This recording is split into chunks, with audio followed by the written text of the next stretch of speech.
கூட்டணியில் இருக்கிற காங்கிரஸை இன்னும் கூட்டணி பேச துப்பு இல்ல. கூடவே இருக்கிற காங்கிரஸை இன்னும் உனக்கு இத்தனை சீட்டு எங்களுக்கு இத்தனை சீட்டு வாப்பா முதல்ல அப்படின்னு கூட பேச துப்பு இல்ல.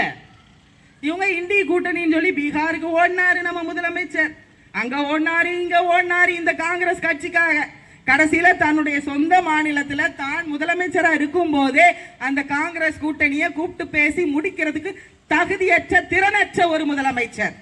எங்க என்டிஏ கூட்டணியை பத்தி நீங்க கேள்வி கிண்டலும் ஆரம்பிச்சீங்களே, எங்க என்டிஏ கூட்டணியில ஒரே ஒரு நாள் தான் எங்க அமித்ஷாஜி வந்தாங்க, முடிஞ்சு போச்சு.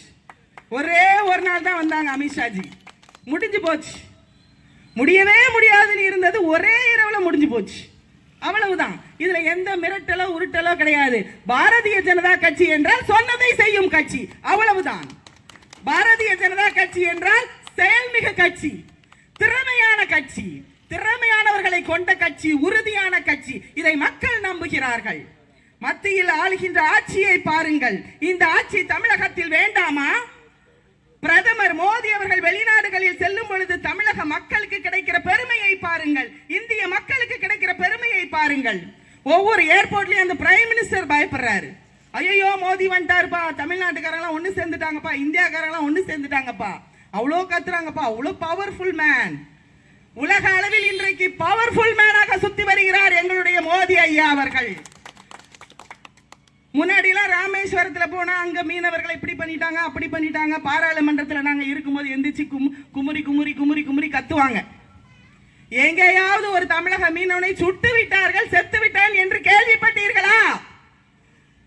இந்தியாவில் என்றைக்கு எங்களுடைய பாரத பிரதமர் நரேந்திர மோடி ஐயா அவர்கள் 2014 பதவி ஏற்றார்களோ அன்று முதல் இன்று வரை நம்முடைய மீனவர்கள் எவரையாவது உயிரை எடுப்பதற்கு எவனுக்கு அது தைரியம் வந்திருக்கிறதா? எப்படிப்பட்ட பாதுகாப்பை இந்திய நாட்டிற்கு கொடுத்து கொண்டிருக்கிறது மோடிஜி ஐயா அவர்களுடைய அரசு. எப்படிப்பட்ட மரியாதையை இன்றைக்கு மத்திய அரசாங்கத்தில் பெற்றுக் கொண்டிருக்கிறது எங்களுடைய பாரதிய ஜனதா கட்சியினுடைய அரசு. அப்படிப்பட்ட அரசு தூத்துக்குடியில் வர வேண்டாமா? எத்தனை காலம்தான் அக்காவும் தம்பியும் ஊழலும் கனிம வள கொள்ளையும் லஞ்ச லாவண்யமும் என்று சுத்திக் கொண்டிருப்பார்கள்? அமைதியா இருந்துட்டாங்கன்னா, ஆட்சியில இருந்துட்டாங்கன்னா எல்லாம் முடிஞ்சு போச்சா? அழுகுன முட்டை இன்ன வரைக்கும் பிரச்சனை இருக்கு. முட்டை பிரச்சனை ஓயல. மகளிருக்கு 5000 ரூபாய் கொடுக்கறாங்க. நீங்க முதல்ல எத்தனை மகளிரை அமைச்சராக்கி இருக்கீங்க? உங்க அமைச்சரவையில திமுக எத்தனை அமைச்சர்களை வச்சிருக்கீங்க? எத்தனை பெண் எம்எல்ஏக்களை உருவாக்கி இருக்கீங்க? நாங்கள் பேசுவதை மட்டும் பேச மாட்டோம், செய்து காட்டுவோம். பாரதிய ஜனதா கட்சி இன்றைக்கு 72 எம்பிக்கள் லோக்சபாவில் இருக்கிறாங்க, 33%. சட்டத்தை கொண்டு வருகிறோம் என்றால் அதற்கு நாங்கள் முன்மாதிரியாக இருப்போம். இதுதான் பாரதிய ஜனதா கட்சி, சொன்னதை செய்யும் கட்சி பாரதிய ஜனதா கட்சி. தமிழகத்தில் பெண்களுக்கு முன்னுரிமை வேண்டாமா? ஸ்டாலின் ஐயா வந்து 2 அமைச்சரை வச்சு உருட்டி ஓட்டிட்டாரு 5 வருஷம். போதுமா? பெண்கள் பிரச்சனை தான் அவங்களுக்கு தெரியல. பெண்கள்னா ஏமாத்திரலாம்னு நினைக்கிறாங்க. ஏன் துப்புரவு தொழிலாளர்கள் பெண்கள் இல்லையா? அவர்களுடைய பிரச்சனையை நீங்கள் ஏன் தேடி போய் பார்க்கவில்லை? அரசு பள்ளி ஆசிரியர்கள் பெண்கள் இல்லையா? அவர்களுடைய பிரச்சனையை ஏன் பார்க்கவில்லை? உங்களுக்கு வாக்குகள் வேண்டும் என்பதற்காக எதை வேணாலும் செய்வீர்கள்.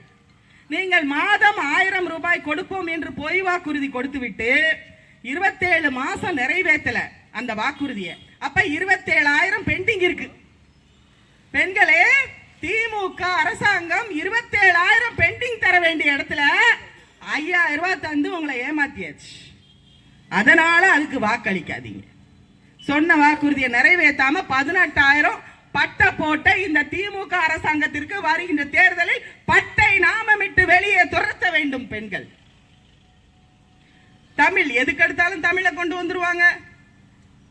எதுக்கு எடுத்தாலும் ஐயோ நீட் அப்படின்றாங்க. நீட்டும் அதை எதையும் காப்பாங்க. ஆனா அவங்களுடைய சொந்த லாபம், அவங்களுடைய ஒரே நோக்கம் கடல்ல பேனா வைக்கணும், கனிமொழி அக்காவுக்கு அப்பாவுக்கு கல்ற கட்டணும், அவங்க அண்ணனுக்கு கடல்ல பேனா வைக்கணும். பொதுமக்களுடைய பிரச்சனைகள் அவர்களுக்கு தெரிவதில்லை. மின் கட்டணம் உயர்ந்த சரிகிறது, மக்களால பே பண்ண முடியல. பால் விலை அதிகமாயிடுச்சு, அவங்க குறைப்போன்னு சொன்னாங்க வாக்குறுதியில, அதிகமாயிடுச்சு. அப்ப எங்களுடைய வாக்குறுதியை எடுத்து பாருங்கள். பாரதிய ஜனதா கட்சி 2014 கொடுத்த வாக்குறுதியை 2019 100% நிறைவேற்றியது. 2019 கொடுத்த வாக்குறுதியையும் அப்படித்தான் நிறைவேற்றி கொண்டிருக்கிறது. எங்கேயுமே கொடுத்த வாக்குறுதி நிறைவேற்றாமல் இல்லை. கொடுத்த வாக்குறுதிகள் ஒவ்வொன்றும் சாதாரணமானவை அல்ல. ஜம்மு காஷ்மீர்ல தேசிய கொடி ஏற்றுறது சாதாரண விஷயமா? சொன்னோம், செஞ்சோம். தீவிரவாதத்தை அடக்கிறது சாதாரண விஷயமா? சொன்னோம், செஞ்சோம். முத்தலாக் தடை சட்டம் சாதாரண விஷயமா? முஸ்லிம் சகோதர சகோதரிகளுக்கு உரிமையை பெற்றுக் கொடுத்தோம், சொன்னோம், செஞ்சோம். ஏங்க ஒரு பால் விலையை 3 ரூபா குறைக்கிறோங்கிறதெல்லாம் ஒரு வாக்குறுதி. அதை அவங்க நிறைவேற்றல. தூணு துப்பணுங்க பெண்கள். நாங்க கொடுத்த வாக்குறுதிகள்லாம் எவ்வளவு பெரிய வாக்குறுதிகள். அதை எப்படி நிறைவேற்றி முடித்திருக்கிறோம்? 100%. அதற்காக பாரதிய ஜனதா கட்சி உள்ள என்டிஏ அரசாங்கத்திற்கு நீங்கள் வாக்களிக்க வேண்டும் சகோதர சகோதரிகளே. மேலும் அத்தனை விஷயங்களையும் என் அன்பு சகோதரர்கள் அத்தனை பேரும் சொன்னாங்க. இங்கே நான் பணியாற்றிய முன்னாள் மேயர் என்கின்ற அடிப்படையில் சொல்கின்றேன். நான் சேர்ந்திருக்கும் கட்சி மிகவும் சந்தோஷமாக இன்று நாங்கள் பயணிக்கிறோம். இங்கு நேர்மையானவர்கள், தேச சேவை செய்பவர்கள் இருக்கிறார்கள். எங்களுடைய அரசாங்கம் நேர்மையான அரசாங்கம். ஒரு அமைச்சர் கூட ஊழலுக்கு பலியான அமைச்சர் இங்கு கிடையாது. திமுக அரசாங்கத்தில் எந்த அமைச்சராவது ஊழல் பேர் எடுக்காதவர்கள் இருக்கிறார்களா? இங்கே திமுகவில் கூட குடும்பம் முழுவதும் ஊழலில் சிக்கி கீதா ஜீவன் அவர்கள், அவரது தம்பி ஜெகன் அவர்கள் அனைவர் மீதும் ஊழல் வழக்கு பதிவு செய்யப்பட்டது. இன்னும் மேல்முறையீடுக்கெல்லாம் போல அடுத்த மேல்முறையீடுக்கு யாரும் போகல. நானும் ஒரு வழக்கறிஞர் தான். அதில் மேல்முறையீடு செய்வதற்கு அனைவருக்கும் அதிகாரம் இருக்கிறது. அதனால எப்பவுமே ஊழல் செய்த பெருச்சாளிகளை இந்த தேசம் விட்டு வைக்காது என்பதை மட்டும் இந்த நேரத்தில் தெரிவித்துக் கொண்டு, எங்களுக்கு பர்மிஷன் கேட்டோம்னா ஒளிச்சு எங்கேயாவது யாருமே பார்க்காத இடத்துல கொடுக்கிறது. ஏங்க நாங்க தான் அந்த பக்கம் ரோட்ல வந்தாலே ஏதோ எல்லாரும் போறாங்களே என்னன்னு சொல்லிட்டு எங்க ஒவ்வொரு கரை சேகமாக்கணும். ஆரஞ்சு கலர் துண்டை போட்டு நடந்தாலே தெரிஞ்சு போயிருமே.